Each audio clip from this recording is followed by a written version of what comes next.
ಕಿತ್ತೂರಿನ ಆಡಳಿತ ಸೌಧದಲ್ಲಿ 3 ದಿನದಿಂದ ವಿದ್ಯುತ್ ಇಲ್ಲ ಎಂಬ ಸುದ್ದಿ ತಿಳಿದು ಭಾರತ ವೈಭವ ಪತ್ರಿಕೆಯ ವರದಿಗಾರರು ಆಡಳಿತ ಸೌಧಕ್ಕೆ ವಿಸಿಟ್ ನೀಡಿದಾಗ ಅಲ್ಲಿ ವಿದ್ಯುತ್ ಇಲ್ಲದೆ ಎಲ್ಲ ಕಂಪ್ಯೂಟರ್ ಬಂದ್ ಆಗಿದ್ದವು. ಅರ್ಜಿ ಹಾಕಲು ಬಂದ ಜನ ಮರಳಿ ಹೋಗುತ್ತಿದ್ದರು. ಆಡಳಿತ ಸೌಧದ ಪಕ್ಕದಲ್ಲಿ ಇರುವ ಟಿಸಿಯಲ್ಲಿ ಇರುವ ಕೇಬಲ್ ಹೋಗಿತ್ತು. 3 ದಿನದಿಂದ ವಿದ್ಯುತ್ ಸಹ ಇರಲಿಲ್ಲ.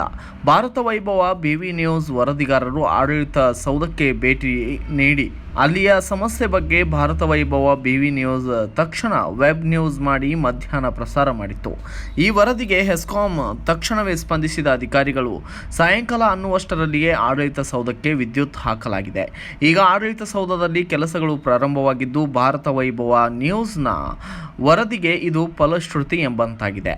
ಇನ್ನು ಕಿತ್ತೂರಿನ ಆಡಳಿತ ಸೌಧದ ಪಕ್ಕದಲ್ಲಿ ಇರುವಂತಹ ಟಿಸಿಯಲ್ಲಿ ಇರುವ ಕೇಬಲ್ ಹೊರಗಿದೆ.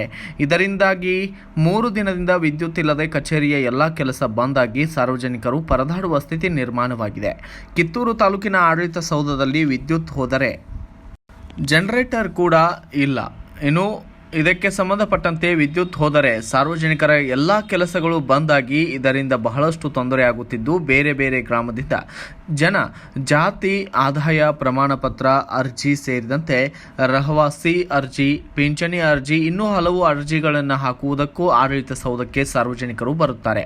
ಆದರೆ ಈ ಆಡಳಿತ ಸೌಧಕ್ಕೆ ಬಂದರೆ ವಿದ್ಯುತ್ ಇಲ್ಲದೆ ಪರದಾಡುವ ಸ್ಥಿತಿ ನಿರ್ಮಾಣವಾಗಿದೆ. ಇದರಿಂದಾಗಿ ಬಂದ ಜನ ಕೆಲಸ ಆಗದೆ ಬೇಸರದಿಂದ ಮರಳಿ ಹೋಗುತ್ತಾರೆ. ವಿದ್ಯುತ್ ಹೋದಾಗ ಜನಸಾಮಾನ್ಯರ ಕೆಲಸಕ್ಕೆ ಸಮಸ್ಯೆ ಆಗಬಾರದೆಂದರೆ ಆದಷ್ಟು ಬೇಗನೆ ಒಂದು ಜನರೇಟರ್ ವ್ಯವಸ್ಥೆ ಮಾಡಬೇಕಾಗಿದೆ. ಇನ್ನು ಇದರ ಬಗ್ಗೆ ಅಧಿಕಾರಿಗಳಾಗಲಿ ಅಥವಾ ಜನಪ್ರತಿನಿಧಿಗಳಾಗಲಿ ಗಮನ ಹರಿಸಿ ಜನರೇಟರ್ ವ್ಯವಸ್ಥೆ ಮಾಡ್ತಾರಾ ಇಲ್ವಾ ಅಂತ ಕಾಯ್ದು ನೋಡಬೇಕಾಗಿದೆ. Bureau report, Jagadish Kadoli, Basavaraj Bhimarani, Bharata Vaibhava news, ಚನ್ನಮ್ಮನ Kittur. Thanks for watching. Read, discuss and debate with editor Dr. Yan Prashant Rao. Wanted reporters in print, digital and visual media for Bharat Vaibhav Daily Newspaper, BV News 5 Channel and BV Fast Web News from all the talukas of Karnataka, Goa and Maharashtra. If interested, send your resume to 9019229369.